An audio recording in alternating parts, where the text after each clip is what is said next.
अगर आप सोच रहे हो कि ये मासूम सा बच्चा पहले ऐसा दिखता था और बाद में ऐसा कैसे बन गया, तो जवाब सीधा है। जिंदगी अक्सर बहुत खराब होती है और भी खराब हो जाती है अगर आप उस दुनिया में रहते हो जहां डरावनी आंखों वाले मॉन्स्टर्स इंसानी मांस खाकर जिंदा रहते हैं। यही हाल है केन कनेकी का, जो टोक्यो गूल एनिमे का मेन कैरेक्टर है। क्या वो एक ट्रेजेडी, एक खौफनाक सीन से शुरू होता है। एक फीमेल गूल एक ऊंची बिल्डिंग की टॉप फ्लोर पर है और वहां जिसको भी पकड़ पा रही है उसे खुशी खुशी खा रही है। गूल्स बेसिकली इंसानों जैसे दिखने वाले मॉन्स्टर्स होते हैं जिन्हें सिर्फ इंसानी फ्लैश ही डाइजेस्ट होता है। कुछ ही देर में एक बड़ा सा मेल गूल आता है और कहता है कि उसे उसे जिंदा पकड़ने का ऑर्डर मिला है, लेकिन वो उसकी ताकत को अंडर एस्टिमेट कर देता है और वो उसका हथियार चुराकर भाग जाती है। अगले दिन हम एक शांत, किताबों के शौकीन कॉलेज फ्रेशमैन से मिलते हैं। यही है हमारा केन कनेकी, जो अपनी पसंदीदा कॉफी शॉप एंटेगू कैफे में बैठा है अपने दोस्त हाइड हीडे के साथ। लेकिन कनेकी वहां सिर्फ कॉफी के लिए नहीं आया। वो अपनी क्रश राइस कमिशीरो का इंतजार कर रहा है, जो उस कैफे में अक्सर आती है। जब उसे पता चलता है कि राइस को भी वही ऑथर पसंद है जो उसे, तो दोनों मिलकर एक बुक स्टोर जाने का प्लान बनाते हैं। डेट काफी अच्छी रहती है, गप्पें, किताबें, लंच, सब स्मूथ।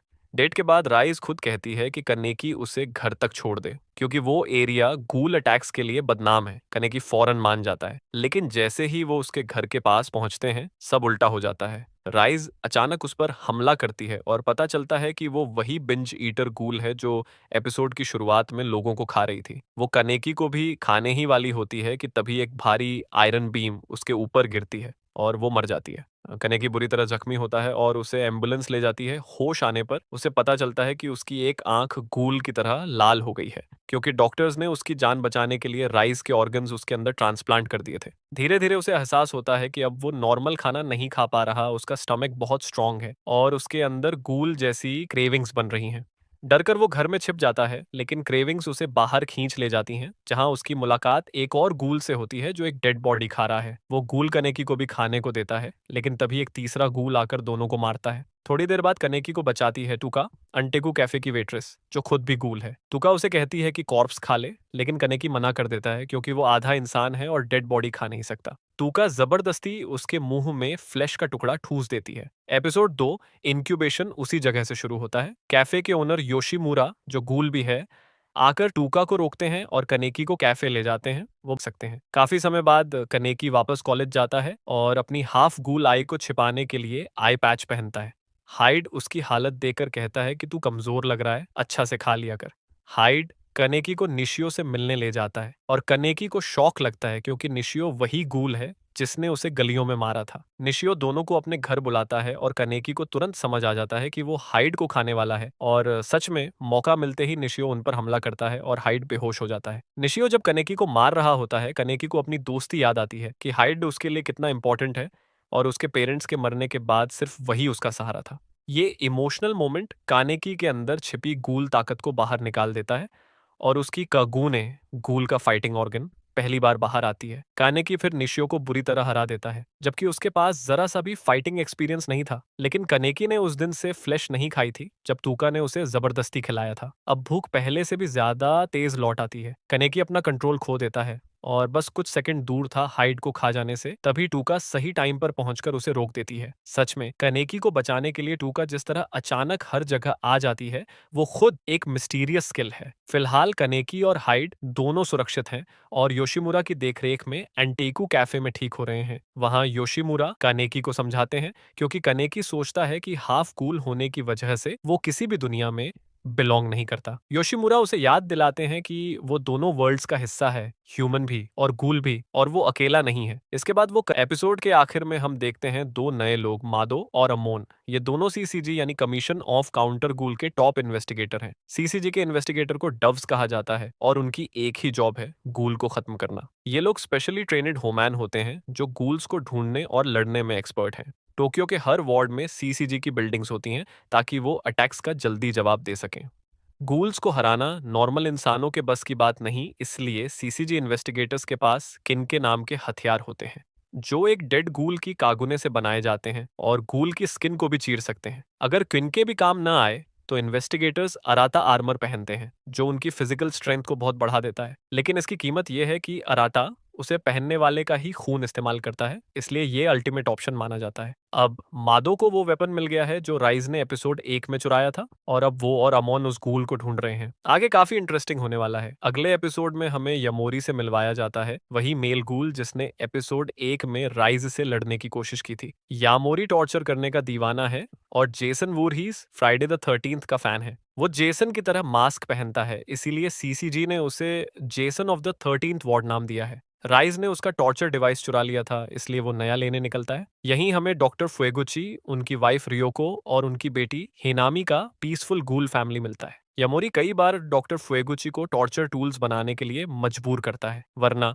उनकी फैमिली को मारने की धमकी देता है। इस बार डॉक्टर फुएगुची को लगता है कि यमोरी सिर्फ टूल्स लेने नहीं आया, तो वो अपनी वाइफ और बेटी को अंटेकू भेज देता है सेफ्टी के लिए। उधर सीसीजी में मादो और अमोन को पूरे 20th वार्ड की जिम्मेदारी दे दी जाती है, क्योंकि राइस के बिंज ईटिंग और जेसन की मौजूदगी ने हालात बिगाड़ रखे हैं। एंटिको में योशिमुरा कनेकी को योमो से मिलवाते हैं, जो कनेकी को स्कैवेंजर हंट पर ले जाता है, एक ऐसे माउंटेन पर जहां लोग खुद अपनी लाइफ खत्म करने आते हैं।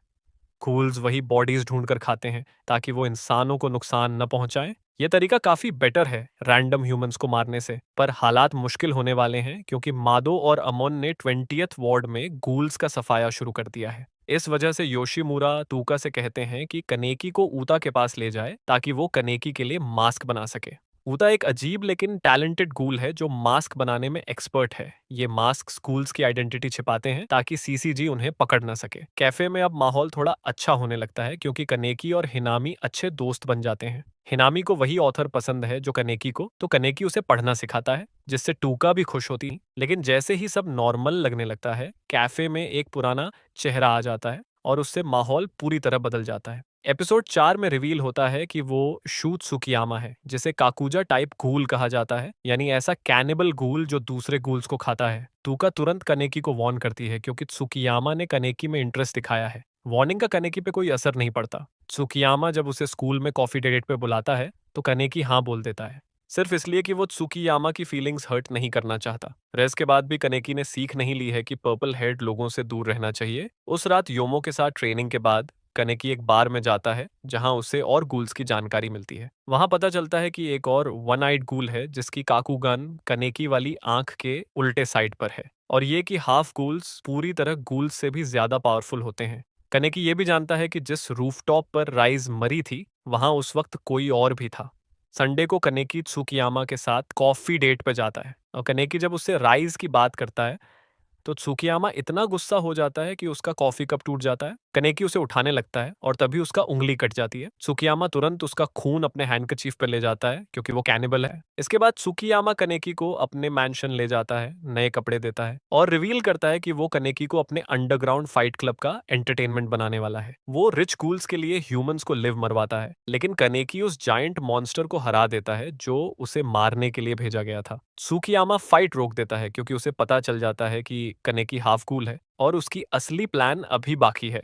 एपिसोड 5 में अंटेकू में योशिमुरा कनेकी को टूका के घर भेजते हैं क्योंकि वो सिक थी। टूका अपने ह्यूमन दोस्त योरिको की फीलिंग्स हर्ट ना हो इसलिए उसके पकाए हुए खाने को खा रही थी जो उसे बीमार कर रहा था। योरिको जब खाना लेकर आती है और कनेकी को वहां देखती है तो माहौल ऑकवर्ड हो जाता है। उधर त्सुकियामा अभी भी कनेकी के पीछे पड़ा हुआ है। वो जानता है कि कनेकी उस पर भरोसा नहीं करेगा, तो वो एक प्लान बनाता है, कनेकी के करीबी किसी इंसान को किडनैप करके उसे ट्रैप में लाना। कनेकी उसी दिन निशियो की गर्लफ्रेंड किमी से मिलता है। निशियो कनेकी से लड़ाई में लगे घाव की वजह से बिल्कुल ठीक नहीं हो पा रहा और लगातार कमजोर होता जा रहा है। किमी उससे मदद मांगती है, लेकिन त्सुकियामा ये सब सुन रहा होता है और किमी को कनेकी की गर्लफ्रेंड समझ बैठता है।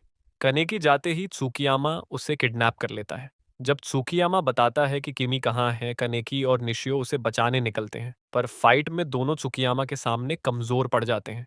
टूका एक बार फिर सही वक्त पर पहुंचती है, लेकिन वो भी कमजोर है क्योंकि वो ह्यूमन खाना खा रही थी। फाइट के दौरान त्सुकियामा बताता है कि तीनों मिलकर उसे रोकने की कोशिश करते हैं, लेकिन त्सुकियामा ज्यादा पावरफुल है और निशियो को बुरी तरह मारता है जब वो किमी को बचाने की कोशिश करता है। सब होपलेस लगता है, तभी कानेकी अपना थोड़ा सा खून टूका को देता है और वो इतनी स्ट्रांग हो जाती है कि अपनी कागुने एक्टिवेट कर सके। एपिसोड 6 में फाइट जोर पकड़ लेती है। टूका और त्सुकियामा की फाइट सीजन की सबसे बेहतरीन लड़ाइयों में से एक होती है। आखिर में निशियो डिस्ट्रैक्शन देता है और टूका त्सुकियामा को हरा देती है। फाइट खत्म होने के बाद निशियो किमी के पास भागता है, लेकिन टुका कहती है कि किमी ने बहुत कुछ देख लिया है और अब उसे मरना पड़ेगा क्योंकि वो सीसीजी में जाकर सभी को बता सकती है कि ये लोग गूल हैं। टुका जब उसे मारने आगे बढ़ती है तो किमी उससे कहती है कि उसकी कगूने बहुत ब्यूटीफुल है। ये पहली बार था जब किसी ने टुका को इस तरह कॉम्प्लीमेंट किया था और वो वहीं रुक जाती है। टुका के लिए ये सब संभालना बहुत ज्यादा हो गया था, इसीलिए वह गायब हो जाती है और किमी सुरक्षित बच जाती है। किमी को बचाने के बाद निशियो और कनेकी फिर से साथ काम करते हैं, लेकिन इस बार अंटेकू में कस्टमर्स को सर्व करने के लिए ये इसलिए मुमकिन हुआ क्योंकि योशिमुरा ने निशियो को अपने पास रख लिया ताकि उसकी चोटें ठीक हो सकें। लेकिन डॉक्टर फुएगुची के लिए हालात इतने अच्छे नहीं हैं। वह वही आदमी है जो यामोरी को उसकी टॉर्चर मशीन रिप्लेस करने में मदद कर रहा था। पिछले बार यामोरी के आने के बाद से डॉक्टर फुएगुची की जिंदगी एक बुरे सपने जैसी बन गई थी। उसने अपनी पत्नी रियोको और अपनी बेटी हिनामी को अंटेइकु भेज दिया था, उम्मीद में कि नई टॉर्चर मशीन देने से यामोरी उसकी फैमिली को छोड़ देगा। शायद वह दोबारा अपनी पत्नी और बेटी को देख पाए। लेकिन सच्चाई यह है कि यामोरी को किसी की दया या अच्छाई पसंद ही नहीं है। नई मशीन मिलने के बाद यामोरी उसे थैंक यू बोलने की बजाय उसे ऑफिस की दीवार से फेंक देता है। इसके बाद पता चलता है कि ये सब सीसीजी इन्वेस्टिगेटर माडो और अमोन देख रहे थे। उन्होंने जेसन यामोरी का पीछा करते हुए डॉक्टर फ्यूगुची के ऑफिस तक पहुंच गए थे। उन्हें मौका था कि दोनों घोल्स को खत्म कर दें, लेकिन वे यामोरी जैसे एस रैंक घोल्स को खत्म कर दें, लेकिन वे का मुकाबला ही नहीं कर पाए। वह उनसे डॉक्टर फुवेगुची किसी तरह रेंगते हुए बाहर आता है, लेकिन मादो और अमोन उसे पकड़ लेते हैं। जब वह उन पर हमला करता है, मादो उसे मार देता है और उसका कागूने निकाल लेता है। मरते वक्त डॉक्टर फुएगुची के हाथ में हिनामी की बनाई हुई एक ड्राइंग होती है। उधर हिनामी अंटेकू में अपनी माँ से झगड़ रही है। वह अपने पापा को देखना चाहती है, लेकिन रियाको उसे असल वजह नहीं बता पाती कि ये कितना खतरनाक है। बाद में दोनों एक दूसरे को माफ कर देते हैं और रियाको उसे एक गिफ्ट दिलाने बाहर ले जाती है। उन्हें पता नहीं होता कि अमो और माडो उन्हें ढूंढते हुए पास ही हैं। बारिश में आमतौर पर गूल्स की सेंसेस धीमी हो जाती हैं, लेकिन हिन्नामी की सूंघने की शक्ति बहुत तेज है। वह अपने पापा की खुशबू पकड़ लेती है और भागते भागते सीधा आमन और मादो के सामने पहुंच जाती है, जो उसके पापा का कागूने पकड़े हुए होते हैं। बहुत ही क्रूर। फंसे होने का एहसास होते ही रियोको अपना कागूने निकालकर हिनामी को बचाने की कोशिश करती है और उसे भागने को कहती है। एपिसोड 7 की कहानी वहीं से चलती है जहां हेनामी अपनी जान बचाते हुए एंटेइकु वापस भाग रही होती है। रास्ते में वह किसी से टकराकर गिर जाती है। वहीं कनेकी दूर से उसे देख लेता है और उसके पास दौड़कर पहुंचता है। हेनामी उसे बताती है कि डव्स उसकी माँ को मारने वाले हैं। कनेकी उसके साथ वापस जाता है, लेकिन वह बस यही देख पाता है कि अमोन और मादो ने रियोको को मार दिया है। तुका को जब ये पता चलता है, वह बुरी तरह टूट जाती है। सीसीजी हेडक्वार्टर्स में अमोन और मादो सारी जानकारी दे देते हैं। उन्होंने हेनामी के दोनों पेरेंट्स को मार दिया है। अब उन्हें हेनामी को भी मारने की मंजूरी मिल गई है, लेकिन इससे पहले कि वे ऐसा करें, तुका का उनसे पुराना हिसाब बाकी है। योशिमुरा उसे बदला लेने से रोकता है, लेकिन तुका उसकी नहीं मानती। वह अमोन और उसके साथी कुसाबा को उनके पसंदीदा नूडल शॉप के बाहर पकड़ लेती है। तुका रैबिट मास्क पहनकर उन पर हमला करती है और कुसाबा को तुरंत मार देती है। अमोन को भी मार देती, लेकिन तभी मादो अपनी नई क्विन के लेकर पहुंच जाता है। तुका उसे मुकाबला नहीं कर पाती और मुश्किल से बचकर एंटेइकु लौटती है। योशिमुरा उससे नाराज होता है, लेकिन कानेकी उसकी मदद करने का वादा करता है। तुका एक प्लान बनाती है। वह इन्वेस्टिगेटर्स को एक संकरी सीवेज वाटरवे में लेवरतलैये लूर करना चाहती है, जहां वे अपनी बड़ी क्विन के ठीक से इस्तेमाल नहीं कर पाएंगे। एपिसोड 8 में मादो और आमन भी अपना प्लान बनाते हैं। उन्हें पता है कि तुका उन्हें वहीं खींचना चाहती है, इसीलिए वे उल्टा वहीं जाकर उसे पकड़ने की तैयारी करते हैं। वे रियोको की खुशबू का इस्तेमाल करके हिनामी को बाहर निकालने का प्लान बनाते हैं और फिर तुका उसे बचाने आएगी। 2 in 1 उनका प्लान काम करता है। तुका और कनेकी दोनों हिनामी को ढूंढने निकलते हैं। कनेकी पहली बार अपना मास्क पहनता है और वह काफी दमदार लगता है। कनेकी और तुका अलग अलग रास्ते लेते हैं। कनेकी आमन से भिड़ जाता है, जबकि मादो चुपके से तुका और हिनामी के पीछे पहुंच जाता है। कनेकी लड़ाई रोकना चाहता है, इसलिए वह शुरू में खुद को अमन के हमलों के लिए छोड़ देता है, लेकिन जैसे ही आमन उसे मारने वाला होता है, कानेकी उसकी बाह से एक छोटा सा टुकड़ा काट लेता है, जिससे उसे थोड़ी ताकत मिलती है और उसका कगूने बाहर आ जाता है। कनेकी आमन को चेतावनी देता है कि वह भाग जाए, वरना वह अपने कगुने पर कंट्रोल खो देगा। दूसरी तरफ मादो की किस्मत खराब थी। तुका किसी भी इंसान को छोड़ने के मूड में नहीं थी, खासकर उसे। हिनामी अपने कगुने से मादो को तोड़ देती है और तुका उसे मार देती है। इसके बाद योमो कानेकी, तुका और हिनामी को वापस अंटिकु ले जाता है। एपिसोड 9 में अमोन के पुराने दिनों की एक झलक मिलती है कि कैसे मादो ने कभी उसकी जान बचाई थी। एपिसोड 10 में हालात थोड़े शांत होते हैं, बस थोड़े समय के लिए। नया खतरा आता है, ओगिरी ट्री। वे सीसीजी बिल्डिंग पर हमला करके पूरे 11वें वार्ड में हंगामा मचा देते हैं। उनकी टॉप टीम नोरो, स्माइली मास्क, बिन ब्रदर्स और टतारा बिल्डिंग में घुसकर सारे इन्वेस्टिगेटर्स को मार देते हैं। बाद में ततारा और एतो, आओगिरी की लीडर, साथ मिलकर टोक्यो में और विनाश करने निकलते हैं। आओगिरी राइजे को ढूंढ रहा है। क्यों? ये बाद में पता चलेगा। एंटेकू में बैंजो नाम का एक गूल आता है। वह आओगिरी का ही मेंबर है, लेकिन उसका मकसद राइज को ढूंढना है। उसे राइज पर बहुत बड़ा क्रश है।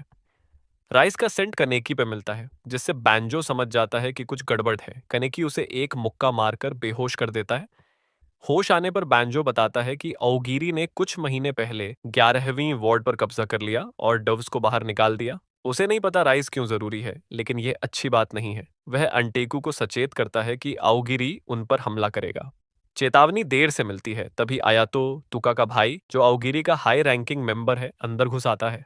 उसके पीछे यामोरी भी आता है, जो बैंजो का पीछा करते हुए सीधे एंटेकू पहुंच गया था। यामोरी भी अउगिरी में टॉप मेंबर है और उसके अपने व्हाइट सूट्स गूल गैंग हैं। यामोरी को भी राइस की खुशबू कनेकी पर मिलती है और वह तर्कसंगत तरीके से उसे जान से मारने जैसा पिटाई करना शुरू कर देता है और पूरे कैफे को तहस नहस कर देता है। फिर वह कनेकी को किडनैप कर ले जाता है। योशिमुरा टीम को इकट्ठा करता है। सब कनेकी को बचाना चाहते हैं, चाहे जो भी हो जाए। उनकी टीम छोटी है, इसलिए आखिरकार सुकियामा भी मदद करने आता है, अपने बेहद अजीब और खास कारणों से। एपिसोड 11 में टीम कनेकी को बचाने की प्लानिंग करती है। उधर कनेकी को यमोरी टॉर्चर कर रहा है, क्योंकि सालों पहले एक सीसीजी एजेंट ने उसे इसी तरह टॉर्चर किया था, जिससे वह मानसिक रूप से टूट गया था। सीसीजी अब पूरे 11वें वार्ड को खाली करा रहा है, क्योंकि ओगिरी के साथ युद्ध शुरू होने वाला है। दोनों का आमना सामना एक पुराने मॉल में है। यही वह जगह है जहां केनेकी को कैद करके रखा गया है। एंटेकू टीम भी ओगिरी के कपड़े पहनकर उसी भीड़ में घुसती है। लड़ाई शुरू होती है। अमोन टूका को पहचान लेता है और हमला करता है, लेकिन बिन ब्रदर्स बीच में कूद पड़ते हैं, जिससे टूका बच निकलती है। कनेकी अभी भी जिंदा है जैसे तैसे, और बैंजो तथा उसके दोस्त उसे बचाने की कोशिश में है। जब लगता है कि सीसीजी जीतने वाली है, तभी वन आइड ऑनवल पहुंच जाता है, एक ऐसा काकुजा गूल जो इतना ताकतवर है कि उसके सामने इंसान होना मौत को बुलाने जैसा है। सीसीजी का चीफ तक कह देता है कि जो भागना चाहे भाग जाए। एपिसोड के अंत में कानेकी के बाल दिखते हैं। अब वे सफेद हो चुके हैं। कनेकी पर हालात और बुरे होते जा रहे हैं। यमोरी उसकी उंगलियां और पैर काटता रहता है ताकि कनेकी उन्हें बार बार दोबारा उगा सके। दर्द की वजह से जब कनेकी बेहोशी में जाने लगता है, उसे अपनी माँ की बात याद आती है। दुख होना ठीक है, बस दयालु रहो, खुशी वापस मिल जाएगी। लेकिन कनेकी की कल्पनाओं में राइज आती है और उसे कहती है कि वो अपनी माँ की बात मानना छोड़ दे और इतने नरम दिल वाला मत बन।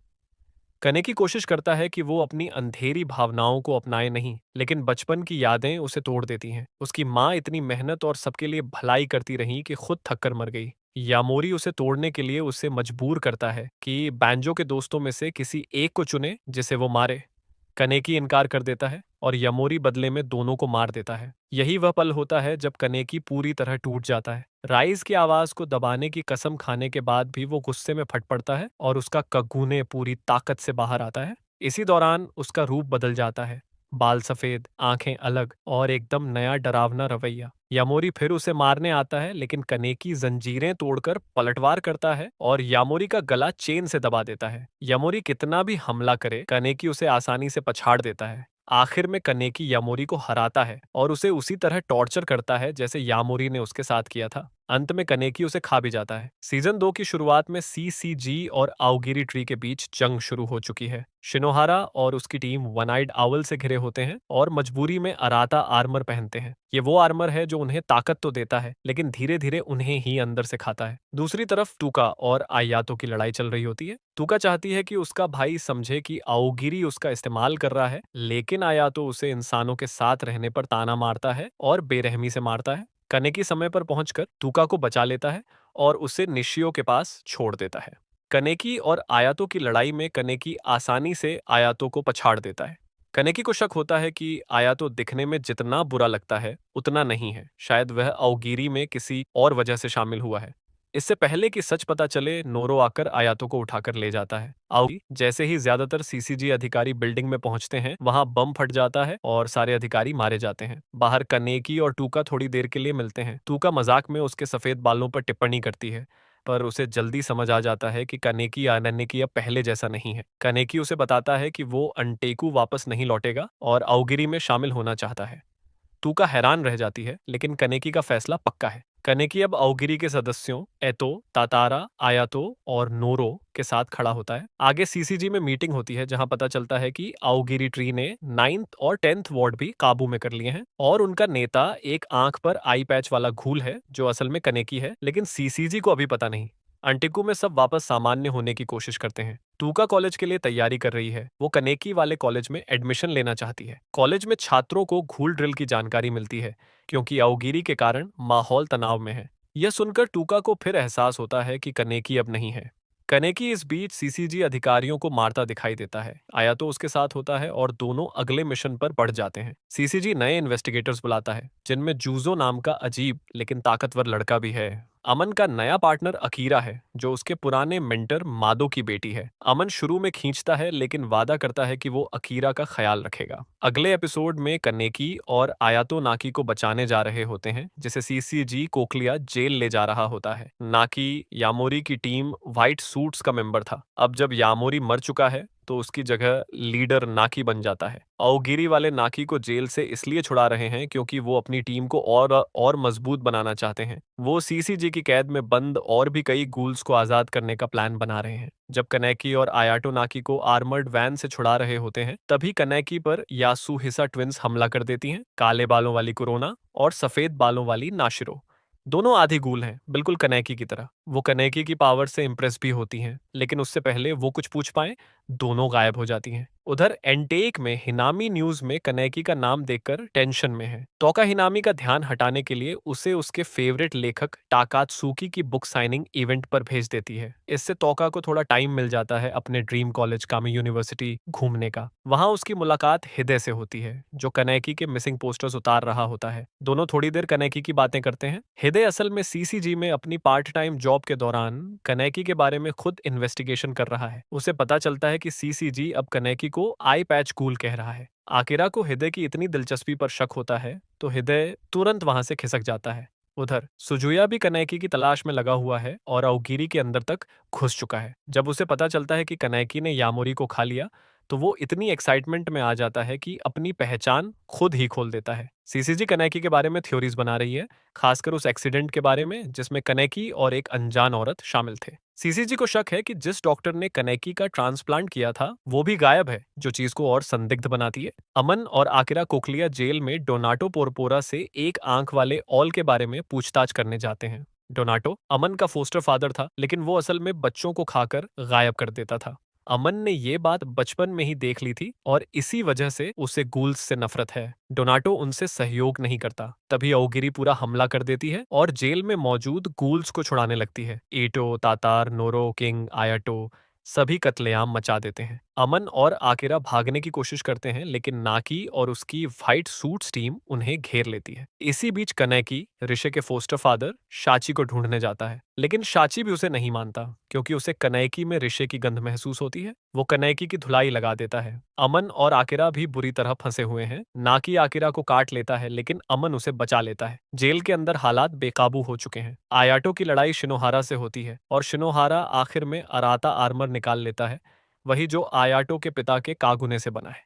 आयाटो इसे देखकर हिल जाता है। सुजुया की बच्चों वाली जुड़वाओं बहनों से लड़ाई चल रही है। सुजुया दोनों को बेरहमी से घायल कर देता है। नाशिरो की हालत इतनी खराब हो जाती है कि कोरोना उसे उठाकर वहां से भाग जाती है। आयाटो हार चुका होता है जब कनेकी अपने हाफ काकुजा फॉर्म में प्रवेश करता है। चोंच जैसा मास्क, पूरा डरावना रूप। वो आयाटो को बचाकर शिनोहारा को मारने लगता है। शिनोहारा की आर्मर भी कनेकी की पागल पावर के सामने टिक नहीं पाती। कनेकी पूरी तरह कंट्रोल खो चुका है। जैसे तैसे आरसी गैस छोड़ी जाती है ताकि गूल्स कमजोर हों। अमन कनेकी को रोकने पहुंचता है और उसे मॉन्स्टर कहता है। कनेकी रोने लगता है क्योंकि उसे एहसास होता है कि वो कितना नीचे गिर चुका है। इसी बीच एक आंख वाला ऑल कोहरे के बीच आकर कनैकी और आयाटो दोनों को उठा ले जाता है। कनौका पढ़ाई पर फोकस नहीं कर पा रही। सुजुया को अपने बचपन की यादें सताती हैं जब वो बिग मैडम के गूल फाइट क्लब में एक पालतू इंसान की तरह रखा जाता था। बाद में शिनोहारा ने उसे बचाया और पार्टनर बनाया। अमन और आकिरा छोटी सी ब्रेक में अपने ट्रॉमा शेयर करते हैं। आकिरा अपने डैड की डेथ का दर्द निकाल देती है। अमन उसे प्रोटेक्ट करने का वादा करता है। कुछ हल्के फुल्के अजीब से मोमेंट्स भी होते हैं।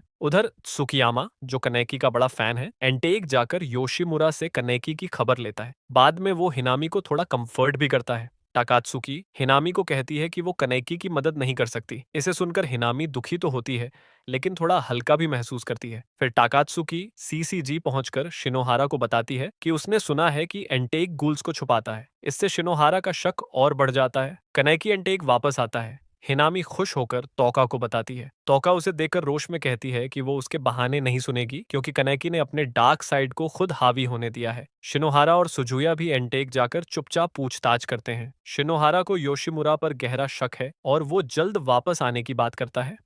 कहानी आगे बढ़ती है जहां कनेकी योशिमुरा से एक आंख वाले ऑल के बारे में पूछता है। योशिमुरा उसे कुसेन नाम के एक ताकतवर गूल की ट्रैजिक कहानी सुनाता है। एक अकेला इंसान जो सिर्फ मारकर जिंदगी बिताता था और फिर एक अंधेरे संगठन का हिटमैन बन गया था। कुसेन जिंदगी में बहुत हिंसा कर चुका था, लेकिन अंदर से वो बस अकेला था।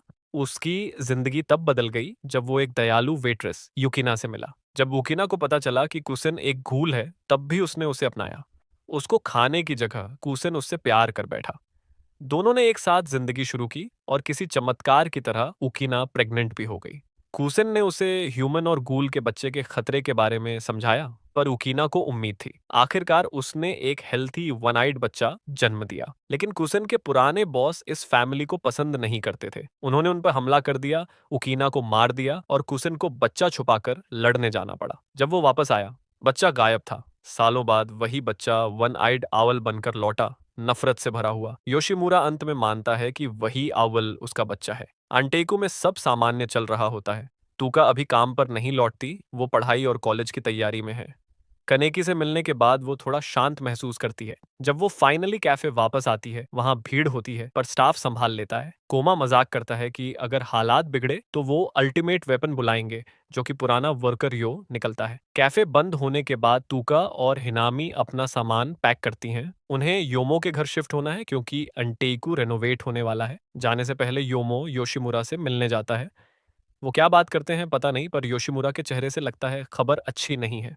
रात में जब सीसीजी एरिया की जांच कर रहा होता है, शिनोहारा अचानक एंटेकू पहुंचता है। योशिमुरा उसे अंदर बुलाकर कॉफी पिलाता है। थोड़ी बातचीत के बाद शिनोहारा चला जाता है। उसके बाद कोमा और इरिमी अंदर आते हैं और कहते हैं कि उनका काम पूरा हो गया। योशिमुरा खिड़की के बाहर देखते हुए युकीना को याद करते हुए कहता है कि उसकी पीसफुल लाइफ की चाह कभी पूरी नहीं हुई। इसी बीच सीसीजी के बड़े अधिकारी वन आइड आउल को खत्म करने की एक बड़ी ऑपरेशन की तैयारी कर रहे हैं। एंटेकू अब उनकी पहली टारगेट बन चुका है। अगले एपिसोड में सीसीजी को मिशन की मंजूरी मिल जाती है। इन्वेस्टिगेटर अपने लास्ट वर्ड्स लिखते हैं क्योंकि हालात बहुत खतरनाक होने वाले हैं। अमोन अपने दोस्त की कब्र पर जाता है और वहां अकीरा से मिलता है। अकीरा बताती है कि उसकी मॉम ने आउल से लड़ते हुए अपनी स्क्वाड को बचाने के लिए खुद को कुर्बान किया था। उसके डैड ने जिंदगी भर आउल को खत्म करने की कोशिश की और अब वही ऑब्सेशन अकीरा में भी आ गया है। रात में सीसीजी की स्क्वाड्स एंटेकू पर हमला करती हैं, लेकिन उन्हें कोमा, इरिमी और उनके पुराने गैंग एप्स और ब्लैक डोबर्स का उनकी एम्बुश मिलती है। योशिमुरा बाहर आता है और वन आइड आउल का रूप ले लेता है। वो आसानी से सीसीजी के कई ऑफिसर्स को गिरा देता है। शिनोहारा और कुरोएवा अपनी आराता आर्मर के साथ पहुंचते हैं और शॉक हो जाते हैं कि ये मॉन्स्टर वही काम कैफे मैनेजर है।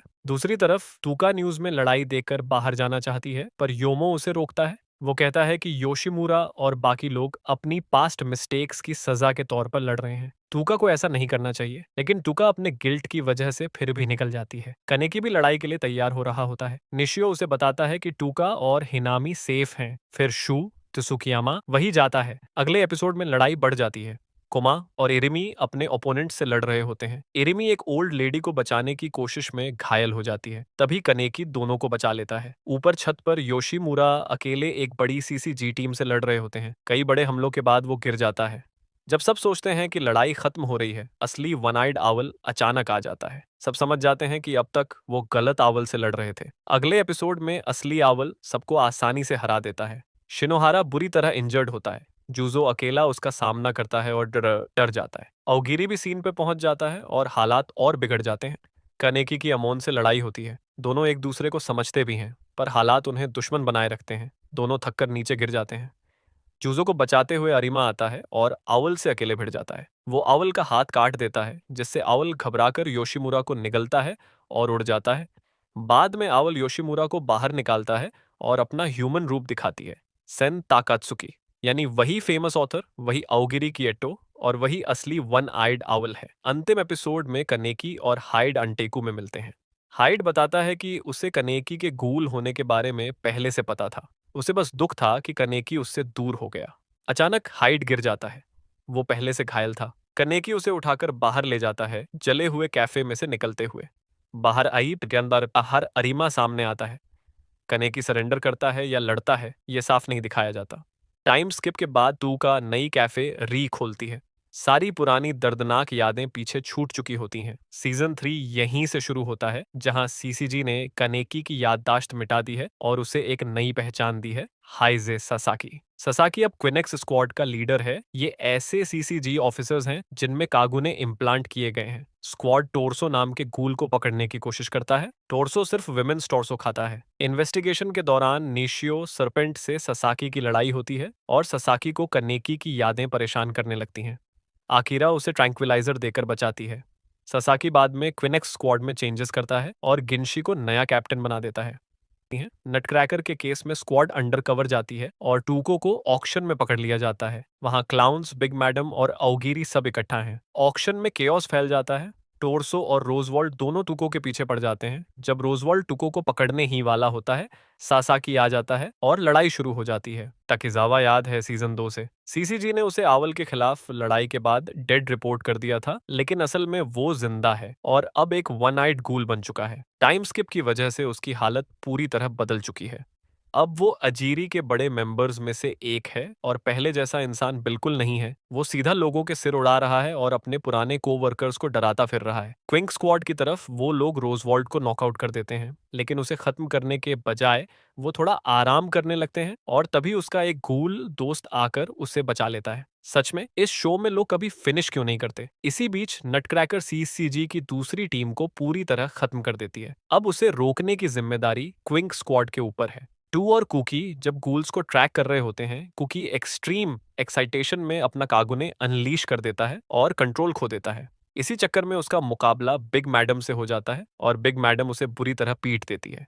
टू समय पर पहुंचता है और देखता है कि कुकी लगभग उसका डिनर बनने वाला है। दूसरी तरफ गिनशी और साइको चलते चलते ताकिजावा से टकरा जाते हैं। उसी वक्त ससाकी भी पहुंच जाता है और अपना कगुने एक्टिवेट करके इस नए वन आइड गूल से फाइट के लिए तैयार हो जाता है। दोनों वन आइड गूल्स के फाइट में सासाकी साफ साफ पिट रहा होता है। ऊपर से उसे फिर से हेलुसिनेशन होने लगते हैं। केन कनेकी वाली वॉइस उसे मेंटल टॉर्चर कर रही होती है। इस बीच गिनशी और साइको नटक्रैकर को कॉम्बो अटैक में खत्म कर देते हैं।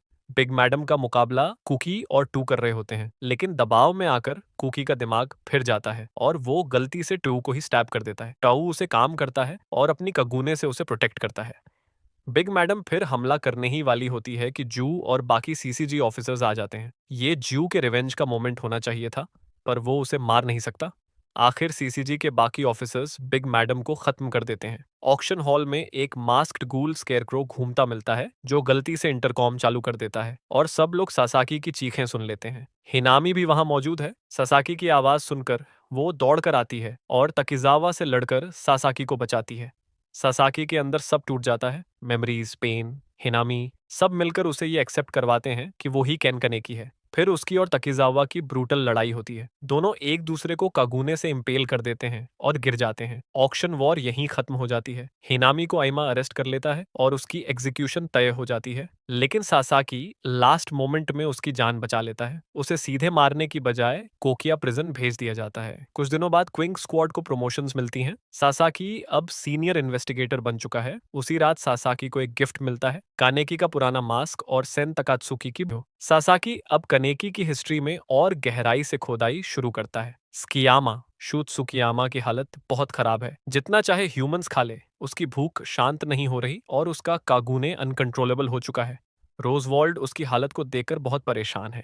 आयातो ततारा से हिनामी को कोकिया से बचाने की परमिशन मांगता है, लेकिन ततारा साफ मना कर देता है। अगीरी अब रेस्क्यू मिशंस नहीं करेगी। सीसीजी में सासाकी को फुरुता और शिकी सूचना देते हैं कि अब वो रोज इन्वेस्टिगेशन का हिस्सा होगा। ये वो ग्रुप है जो स्कियामा फैमिली से जुड़ा है।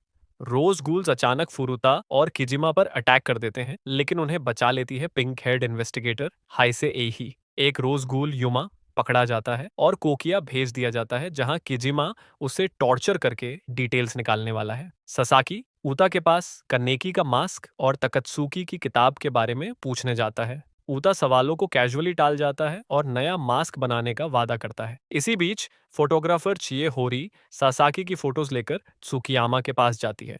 त्सुकियामा उन तस्वीरों को देखते ही समझ जाता है ये हाइसे सासाकी नहीं, केन कनेकी है, और उसकी दुनिया हिल जाती है। सुकियामा इमोशनल ब्रेकडाउन में सड़क पर दौड़ते दौड़ते ससाकी तक पहुंच जाता है, लेकिन गिर पड़ता है। रोजवॉल्ड उसे वापस उठाकर घर ले जाता है। रोजवॉल्ड ससाकी को अलग ले जाने के लिए अजीरी के कुछ गूल्स हायर करता है, जिनमें टोरसो भी शामिल है। पार्क वाले बिल्डिंग में क्विंग्स को ट्रैप किया जाता है। टू साइको को छुपा देता है और खुद टोरसो पर हमला करता है। ऊपर की मंजिल पर कुकी और गिनशी मिलकर रोजवॉल्ड को पीटते हैं। ससाकी नीचे की तरफ अटैकर्स को अकेले ही खत्म कर देता है। रोजवॉल्ड की किस्मत खराब है क्योंकि उसकी मुलाकात होती है एटो से, सिटी की सबसे डेंजरस ट्रबल मेकर गूल। एटो पहले मजाक करती है, फिर पूरी ताकत से उस पर हमला करती है और उसे मैनिपुलेट करके सासाकी से बेहद नफरत करवाती है। वो उसे अपने काम के लिए उठा लेती है। सीसीजी में सासाकी अंडरकवर गूल बनने का प्लान रखता है। कोरी सरप्राइजिंगली हाँ कह देती है। उस रात सासाकी कानेकी का आई पैच मास्क पहनकर बाहर निकलता है। गूल उसे देखते ही डर जाते हैं। आई पैच वापस आ गया। ससाकी कानेकी के बारे में और गहराई से सर्च करता है और इसी दौरान उसे अमोन की मौत और सुकियामा से फिर मुलाकात होती है। ससाकी सीधे पूछता है कि क्या वो गूल है और क्या वो कनेकी को जानता था। सुकियामा जवाब देने से बचता है। रोज फैमिली का सच सामने आते ही सीसीजी पूरी त्सुकियामा फैमिली को खत्म करने की परमिशन दे देता है। त्सुकियामा के पिता उसे ड्रग देकर हेलीकॉप्टर से बाहर भेजने की कोशिश करते हैं। अटैक शुरू हो जाता है। कोरी सासाकी को उसी रूफटॉप पर भेजती है और वहां उसके सामने खड़ा होता है त्सुकियामा। सीसीजी त्सुकियामा एस्टेट को पूरी तरह घेर लेता है। नीचे क्विंक्स का सामना होता है नोरो से, अजीरी का अल्ट्रा रिजेनरेशन मॉन्स्टर। रूफटॉप पर सासाकी और त्सुकियामा फाइट कर रहे होते हैं कि रोजवॉल्ड आता है और सासाकी का हाथ काट देता है। फ्लैशबैक्स की वजह से सासाकी लगभग कोलैप्स करता है। फिर रिवील होता है कि रोजवॉल्ड दरअसल एक वुमन है, कैरन। सासाकी तीन तरफा लड़ाई में उलझा है जब एट्टो भी आ जाती है। वो सासाकी का मजाक उड़ाती है और रोजवॉल्ड को उसे खत्म करने को कहती है। रोजेयाल्ड के हमला करते ही सासाकी का माइंड टूट जाता है और वो अपने सबकॉन्शियस में गिर जाता है। कनेकी वहां उसका मजाक उड़ाता है और सासाकी को अपनी अब्यूसिव मदर की यादें दिखाई देती हैं। वो समझता है कि वो सबको खुश करने के लिए खुद को टॉर्चर कर रहा था और अब उससे तंग आ चुका है। ससाकी जागता है और कनेकी मोड में आता है। वो रोजवॉल्ड का हाथ फाड़ देता है, फिर कैरन को इम्पेल कर देता है और फिर त्सुकियामा को भी स्टैब कर देता है। एटो खुश हो जाती है। कनेकी जाग चुका है। नीचे नोरो के खिलाफ क्विंग्स फाइट का एंड आता है। गिनशी नया कगुने एक्टिवेट करता है और कुकी के साथ मिलकर नोरो को खत्म कर देता है। नोरो की आखिरी याद योशिमुरा और छोटी एटो की होती है। गिनशी बहुत बुरी तरह घायल हो जाता है। उस हमले में उसके अंदरूनी अंग भी फट जाते हैं। उसकी टीम घबराकर उसके पास दौड़ती है, लेकिन जितनी कोशिश की जाती है वो चुपचाप अपनी आखिरी सांस ले देता है। उसकी मौत सभी का दिल तोड़ देती है। इसके बाद ससाकी एट्टो का सामना करता है और पूछता है कि वो यहाँ क्यों आई है। एट्टो बस कहती है कि वो सिर्फ मचता हुआ ड्रामा देखने आई थी। सासाकी उसे उसके पिता योशिमुरा के बारे में याद दिलाता है कि उसने उसे बचाने के लिए खुद को वन आइड ओमल बनकर दिखाया था। एट्टो इसे हंसी में उड़ा देती है, लेकिन जब ससाकी ठंडे अंदाज में कहता है कि वो बचाने लायक नहीं है, तो एट्टो भड़क जाती है और एक और भी डरावने रूप में बदल जाती है। कई आंखें, कई मुंह और कई हाथ पैर वाले भयानक रूप में। दोनों के बीच जबरदस्त लड़ाई होती है। सासाकी मौका पाकर उसकी कगूने को भेद देता है और फिर उसे दो हिस्सों में काट देता है। इसके साथ वन आइड आवल का मामला फिलहाल खत्म हो जाता है। थोड़ी देर बाद कोरी और उसकी टीम सासाकी को एट्टो के कागूने के टुकड़े खाते पकड़ लेते हैं। वो आराम से बोलता है कि वो घायल था, इसलिए उसे थोड़ी ऊर्जा चाहिए थी। वो ये भी मानता है कि अओगिरी और त्सुकियामा फैमिली के बीच कुछ कनेक्शन है। फिर अचानक वो पहले से घायल त्सुकियामा को भी भेद देता है और इमारत से नीचे फेंक देता है, लेकिन रोजवॉल्ड उसे गिरते हुए पकड़ लेती है। वो उससे अपने प्यार का इजहार करती है और माफी मांगती है। त्सुकियामा उसके फीलिंग्स स्वीकार करता है और उसे उसके असली नाम कैरन से बुलाता है। उसकी कुर्बानी से त्सुकियामा की जान बच जाती है। एपिसोड खत्म होता है, सब लोग कब्रिस्तान में अपने खोए साथियों का मातम मना रहे होते हैं। ये सीजन 3 का अंत है। सीजन 4 की शुरुआत एकदम गड़बड़ से होती है। सीसीजी अब हिनामी को मारने की तैयारी कर रहा है और कनेकी को ये बात फुरुता बताता है। अपनी यादें वापस आने के बावजूद कनेकी अभी भी खुद को सासाकी की तरह ही पेश कर रहा है। वो हिनामी को बचाने का प्लान बनाता है, लेकिन उससे पहले एक और बड़ा धमाका हो जाता है। एटो योशिमुरा यानी सेन तकात्सुकी यानी वन आइड आउल दुनिया के सामने लाइव घोषणा कर देती है कि वो एक गूल है। ये खबर उसकी किताब रिलीज होने के तुरंत बाद आती है, जिसमें वन आइड किंग का जिक्र है। सीसीजी को लगता है कि वन आइड किंग अउगिरी का असली नेता है। कानेकी एटो को पकड़कर सीधे कोकिया जेल ले जाता है। रास्ते में एटो उसे वी नाम के एक गुप्त संगठन के बारे में बताती है, जो इंसानों और गूल्स के बीच संतुलन बनाए रखने के लिए पर्दे के पीछे से दुनिया को चला रहा है। वो बताती है कि वी के सारे सदस्य खुद गूल हैं और वू क्लैन जो सीसीजी चलाता है वही वी के लोग हैं। जाने से पहले एटो कनेकी से वन आइड किंग को मारने के लिए कहती है और बताती है कि असली वन आइड किंग इन्वेस्टिगेटर अरीमा है। उधर कनेकी जेल के अंदर है और बाहर आयातो, बांजू और बाकी लोग भी हिनामी को बचाने की तैयारी कर रहे हैं, लेकिन मौके न भी है। लेकिन तभी अलार्म बज जाता है और सब लड़ाई में कूद पड़ते हैं। जैसे ही आओगिरी के लोग छत तोड़कर अंदर आते हैं, कनेकी हिनामी को ढूंढकर उसे आजाद कर देता है। हिनामी उसे देखकर खुश होती है, लेकिन उसे एक थप्पड़ भी मारती है और वो वाजिब है कनेकी के सब देखते हुए। सीसीजी माफी नहीं दे रहा, इसलिए वो अपने सबसे तेज और खतरनाक अन्वेषक अरीमा को भेज देता है।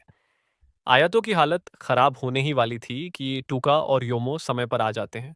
तभी पता चलता है कि योमो टूका और आयातो के मामा हैं, लेकिन अरीमा बहुत तेज है और योमो टिक नहीं पाता। उसी बीच कनेकी पहुंचता है, हिनमी को टूका को सौंपता है और फिर अरीमा का सामना करता है। दोनों के बीच सीधी भिड़ंत होती है, लेकिन लड़ाई में अरीमा कनेकी पर भारी पड़ता है और उसे गिरा देता है। कनेकी अपने मन के अंदर जाकर खुद को संभालने की कोशिश करता है, जिससे उसकी सफेद बालों वाली पुरानी अवस्था लौट आती है। वो फिर से उठता है और अरीमा को इतने जोर से टक्कर देता है कि अरीमा को हार माननी पड़ती है। लेकिन अरीमा हार पसंद नहीं करता, इसलिए वो खुद को खत्म करने की कोशिश करता है। दूर एक और जगह रोशिमा आइलैंड पर सीसीजी और आओगिरी की लड़ाई चल रही है। अकीरा को ततारा को मारने का आदेश है। ततारा भी पूरी ताकत से लड़ता है, लेकिन तभी एक अनपेक्षित मदद आती है। तकिजावा लौट चुका है, लेकिन अब आधा गूल है और उसका दिमाग भी ठीक नहीं है। ततारा को वह खुद मार देता है ताकि उसे अकीरा की टीम स्वीकार कर ले, लेकिन जब टीम उसे रोकने की कोशिश करती है, वो भड़क जाता है और अकीरा को छोड़कर बाकी सभी को मार देता है। फिर अकीरा को धीरे धीरे यातना देने लगता है। तकिजावा ऐसा क्यों बन गया? क्योंकि डॉक्टर कनो ने उसके घायल होने के बाद उसे जबरदस्ती आधा गूल बना दिया था और उस पर ऐसे प्रयोग किए कि वो मानसिक रूप से टूट गया। जैसे ही तकाईजावा अकीरा को खत्म करने वाला होता है, इन्वेस्टिगेटर अमोन पहुंच जाता है। वो भी अब आधा गूल बन चुका है। उधर कनो की लैब में कोरोना आती है, डॉक्टर की पूर्व गिनी पिग। वो कानो से अपनी बहन को वापस लाने में मदद चाहती है, लेकिन कानो मना कर देता है, तो कोरोना उसे मारने आती है। कानो पहले से तैयार होता है और अपनी लैब के सारे आधे गूल उसके ऊपर छोड़ देता है। तभी निशियो पहुंचकर कोरोना की मदद करता है। कानो किसी तरह वी के भेजे गरोलामो की मदद से बच निकलता है। रोशिमा में अमोन और तकिजावा की लड़ाई क्यूनेक्स स्क्वाड द्वारा रोकी जाती है।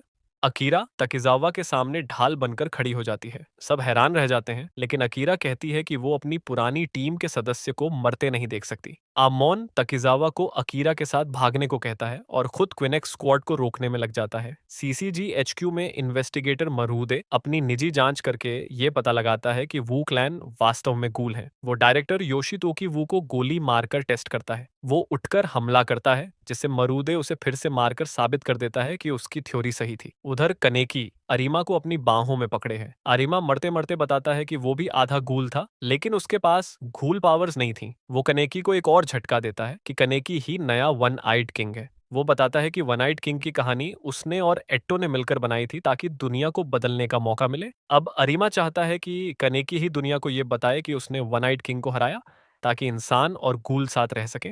इसके बाद हालात थोड़े शांत होते हैं। कनेकी अउगिरी, अंतेकू और सीसीजी के बचे लोगों को मिलाकर GO80 नाम की एक नई टीम बनाता है। उसका सपना इंसान और गूल दोनों शांति से साथ रहें। कुछ लोग पहले मानते नहीं, लेकिन धीरे धीरे सब समझने लगते हैं। अमोन अब खुद आधा गूल होकर पहली बार गूल्स की तकलीफ महसूस करता है। अकीरा छोटे अनाथ गूल्स को देखती है और महसूस करती है कि नफरत का सिलसिला खत्म होना चाहिए। वो टोका को उसके पिता को मारने के लिए माफ कर देती है। हिनामी भी अकीरा को माफ कर देती है क्योंकि उसके पिता ने हिनामी के माता पिता की हत्या की थी। फिर शांति टूट जाती है क्योंकि टोरसो ने पुरानी क्विनेक्स सदस्य टू को किडनैप करके टॉर्चर किया हुआ मिलता है। उसे उम्मीद थी कि कनेकी आएगा, लेकिन सीसीजी के किसी और ने बचाया। इससे टू के मन में कनेकी के खिलाफ नफरत भर जाती है। सीसीजी में क्लाउन्स शहर में हमला कर देते हैं। सीसीजी फुरुता को डायरेक्टर बना देता है और ये आदमी पहले से ही संदिग्ध था। उसकी योजना साफ दिखने लगती है जब पता चलता है कि क्लाउन्स असली गूल नहीं थे, बल्कि आम लोग थे जिन्हें अपहरण करके क्लाउन बना दिया गया था। यानी सीसीजी बेवजह निर्दोष लोगों को मार रहा था और फुरुता ये सब जानबूझकर कर रहा था। फुरुता फिर ओजी नाम की नई क्विनेक्स टीम लाता है और बाकी क्लाउन्स को सबके सामने फांसी देता है। एंटिको वाले मीनवाइल एक थोड़ा शांत महीना बिताते हैं। टूका और कनेकी का रिश्ता आगे बढ़ता है। टूका सीधे पूछ लेती है कि कनेकी वर्जिन है क्या। कनेकी शौक में आ जाता है। तभी टूका उस पर गुस्से में टूट पड़ती है कि उसने उसे बचाने क्यों नहीं आया। फिर ओजी टीम भी आ जाती है और कनेकी टूका अपने जान बचाते हैं। बाद में दोनों अकेले मिलते हैं और रिश्ता आगे बढ़ता है। टूका उसे अपनी माँ बाप की अंगूठी देती है। थोड़ी ही देर बाद पता चलता है कि वो प्रेग्नेंट है, इसलिए कानेकी उससे शादी कर लेता है। शादी की पार्टी चलती है, लेकिन ओजी टीम वहां हमला कर देती है। कनेकी अपनी टीम इकट्ठा करता है। टूका गर्भवती होने की वजह से लड़ नहीं पाती और टू उसे दीवार पर जकड़ लेती है। कनेकी को ओजी लोग घेर कर बुरी तरह पीट रहे होते हैं। कनेकी देखता है कि टुका अब भी नहीं भागी। ये डर और तनाव उसे काबू से बाहर कर देता है और वो एक विशाल ड्रैगन जैसी राक्षसी का गूने में बदल जाता है जो पूरे शहर को ढक लेती है। कनेकी के ड्रैगन रूप से शहर तबाह हो रहा है। डॉक्टर कानो अपनी मौत का सामना करता है जब कोरोना उसे पाती है। वो खुद को खत्म कर लेता है। कनेकी को बचाने के लिए हर तरफ से लोग जुड़ते हैं और हाइड भी स्केरक्रो बनकर वापस लौट आता है। एक बड़ी टीम सीसीजी मुख्यालय में घुसती है और सीसीजी और गूल पहली बार मिलकर कनेकी को बचाने की कोशिश करते हैं। सुकियामा के पिता मेटल डिटेक्टर्स दान करते हैं और टूका के दिए हुए रिंग की मदद से कनेकी के शरीर को ढूंढने का प्लान बनता है। जैसे सब लोग खोज रहे होते हैं, टू पर फिर हमला होता है, लेकिन यूरी उसे प्यार दिखाकर रोक लेती है और टू टूट कर माफी मांगती है। कनेकी के मन के अंदर वो उन लोगों का सामना करता है जिन्हें उसने ड्रैगन रूप में मार दिया था। पानी लाल हो जाता है क्योंकि उसके हाथों का खून दिख रहा होता है। राइज भी वहीं होती है और उसका कॉन्फिडेंस तोड़ने की कोशिश करती है। आखिर कनेकी खुद को स्वीकार करता है और एक रोशनी उसे ऊपर खींचती है। वो टूका द्वारा ड्रैगन से बाहर निकाला जा चुका होता है। कनेकी अस्पताल में जागता है। उसके दोस्त उसके पास बैठे हैं। बाहर शहर में नए राक्षस पैदा होने लगते हैं जो इंसानों को गैस मारकर घूल बना देते हैं। एंड जैसा हमेशा, फुरुता माइक्रोफोन लेकर पूरी दुनिया में डर फैलाता है। ये सभी चीजें कनेकी के ड्रैगन रूप से पैदा हुई थीं। क्विनेक्स स्क्वाड इन राक्षसों से घिर जाता है और साइको जहरीली गैस से संक्रमित हो जाती है। तभी कनेकी पहुंचता है। वो फिर भी बदलने का रिस्क लेकर मॉन्स्टर्स से लड़ता है और स्क्वाड को बचाता है। बाद में वो हाइड से मिलता है और हाइड अपना आधा चेहरा दिखाकर कनेकी को खुद को माफ करने में मदद करता है। कनेकी और उसके दोस्त के पास सिर्फ 12 घंटे बचे हैं ताकि वो उस दूसरे कोर को डीएक्टिवेट कर सकें जो अंडरग्राउंड वाले मॉन्स्टर के अंदर है। किसी को नीचे जाना पड़ेगा और टॉक्सिक गैस को सहते हुए कोर तक पहुंचना होगा। लेकिन इनकी किस्मत इतनी खराब है कि जैसे ही ये लोग प्लान डिस्कस कर रहे होते हैं, डोनाटो पोरपोरा के लोग पास में ही सुनाई देते हैं। टाइम बिल्कुल नहीं बचा था, इसलिए कनेकी और अयातो डिसाइड करते हैं कि दोनों साथ में जाकर कोर डीएक्टिवेट करेंगे, जबकि किमी उन्हें ऊपर से गाइड करेगी। बाकी लोग ऊपर शहर में लड़ाई संभालते हैं। फिर अचानक एक रैंडम मॉन्स्टर आ जाता है और टोक्यो को बीच से लेजर बीएम से काटने की कोशिश करता है। सीसीजी जो भी अटैक करता है वो मॉन्स्टर सब झेल लेता है। थोड़ी देर बाद सबको समझ आता है कि उस मॉन्स्टर को डोनाटो कंट्रोल कर रहा है जो दूर किसी रूफटॉप पर बैठकर ये सब चला रहा था। आखिरकार डोनाटो का सामना उसके अडॉप्टेड बेटे आमोन से होता है। वही आमोन जिसे उसने बचपन में मेंटली टॉर्चर किया था और उसके दोस्तों को खा गया था। डोनाटो उसे फिर से मेंटली तोड़ने की कोशिश करता है और फेक क्लोन से कंफ्यूज करता है, लेकिन आमोन इस बार टूटता नहीं। आखिर में एमन अपने फॉस्टर फादर को खत्म कर देता है और मॉन्स्टर को कंट्रोल करने वाला सिस्टम भी डिस्ट्रॉय कर देता है। मॉन्स्टर धीरे धीरे खत्म होने लगता है और अमोन खड़े होकर अपने फॉस्टर फादर को आखिरी सांस लेते हुए देखता है। इसके बाद कैनेकी की मुलाकात फुरुता से होती है, जो दूसरे कोर की रक्षा के लिए खड़ा है। अब असली फाइनल फाइट शुरू होती है। कैनेकी पहले फुरुता को बिना मारे डोडस करने की कोशिश करता है, लेकिन फुरुता उससे मारने पर उतारू है। मजबूर होकर कैनेकी वन आइड किंग की तरह अपनी पावर बढ़ा देता है और एक नया रूप निकालकर फुरुता को खत्म कर देता है। फ्लैशबैक में फुरुता की लाइफ दिखाई जाती है, लेकिन ये सब देखकर सिंपैथी आना मुश्किल है, क्योंकि उसने दुनिया को तबाह करने के लिए बहुत कुछ कर दिया था। फुरुता को खत्म करने के बाद कानेकी फाइनली दूसरा कोर डीएक्टिवेट कर देता है। जैसे जैसे पूरा ड्रैगन अंदर से सेल बाय सेल बंद होने लगता है, रेडियो पर अनाउंस होता है कि फाइट खत्म हो गई है और सीसीजी गूल अलायंस जीत गया है। लेकिन कनेकी अभी भी ड्रैगन के बाकी एक्टिव पार्ट्स को रोकने के लिए फाइट करता है। आखिर में वो फाइनल हेड तक पहुंचता है और वहां उसे वो इंसान दिखती है जो उसकी लाइफ में सबसे इंपॉर्टेंट रही, राइज।